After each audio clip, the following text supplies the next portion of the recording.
The Adoptable Pet of the Week is made possible by a grant from the Baflin Foundation and by our sponsor, Whole Pet Veterinary of Westford.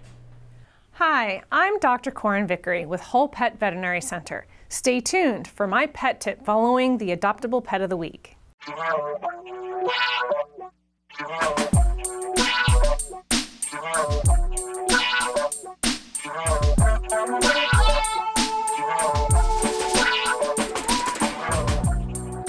Hi, Patty Stalker here from WestfordCAT, and I am with the Lowell Humane Society's, virtually with the Lowell Humane Society's Marketing and Fundraising Manager, Krystal. How are you doing, Krystal? I'm great. Thanks for having us on this week again. Good to see you. And who do we have here? This is Pops, and Pops is a 12-year-old hound mix, so 11 or 12 years old, just about there. And he's incredibly sweet. And we're hoping that we can find a nice family to give him his final home. Can you tell us a little bit about him? Yeah, he is incredibly energetic for an older dog. Let me just interrupt because it took you about 5 minutes to get him to settle down. I thought he was a puppy. He was jumping all over the place. Yeah, he's fun. You know, he does eventually settle down and snuggle up. He's just such a sweetheart. He loves to play. He loves toys. He loves to run. You would never know what his age was based on just looking at him and playing with him. He's a loving little guy. He's a hound mix of some sort. We're not sure exactly what he is. We just know that he's perfect. He, in his previous home, had experiences with other dogs and had done okay with other dogs. So there's potential that he could go home with a doggy friend if it was a good match. He's a hound, so he can be a little intense with small animals and cats sometimes. So probably not the best match unless it's a very savvy cat that's lived with a dog that likes to chase before.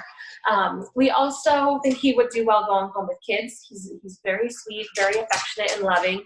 He can be a little playful and overzealous sometimes, but otherwise he is just really a sweet guy. Can you tell people how they can meet Pops during this strange time?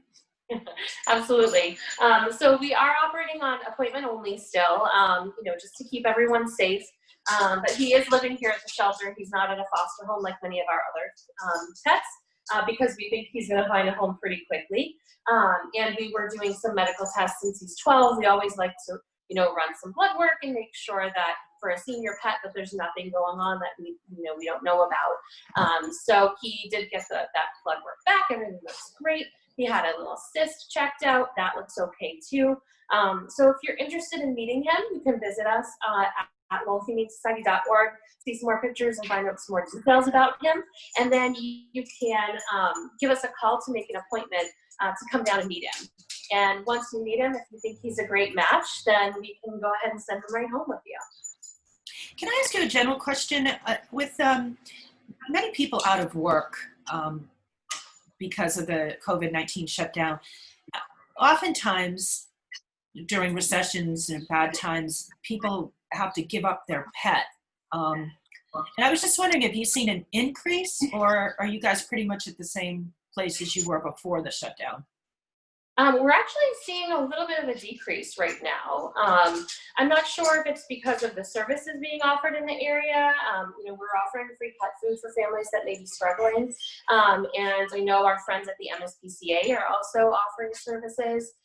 So we are not seeing a big influx, specifically due to lack of funds and caring for a pet, specifically COVID related. We're still pretty early into this, so I fear that could be a problem that crops up later this year as families are further impacted the longer this goes. But hopefully, as many people as possible can take advantage of our resources. Like I said, we have free pet food for any families that need it for their pets. They just have to call and make an appointment for pickup. No strings attached. We just want to make sure your pets are getting what they need. You guys are awesome over there. I love you guys. You're doing great things always. All right, Krystal. Well, I will check in with you next week. And if anyone wants to find out more about Pops, go to lowellhumanesociety.org to learn more. Our number is 978-452-7781. All right, Krystal, thanks a lot. Take care. Thank you. Bye now.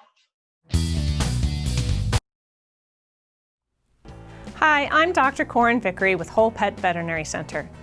Do you ever wonder what you would do if your cat or dog ran out the door and you couldn't catch her? How would you get her back? If you did find her, how would you prove that she belonged to you? Luckily, there is a simple solution. Microchipping can be a useful tool in these situations. Microchips provide a unique identification number to your pet. If she's ever lost, this number links her to you. It also helps with travel. Pets traveling internationally often require a microchip. Microchipping is a simple procedure that can be performed at your veterinarian's. While we often choose to do this during another procedure like a spay or neuter, anesthesia is not required for microchipping. Thanks for listening. See you next time.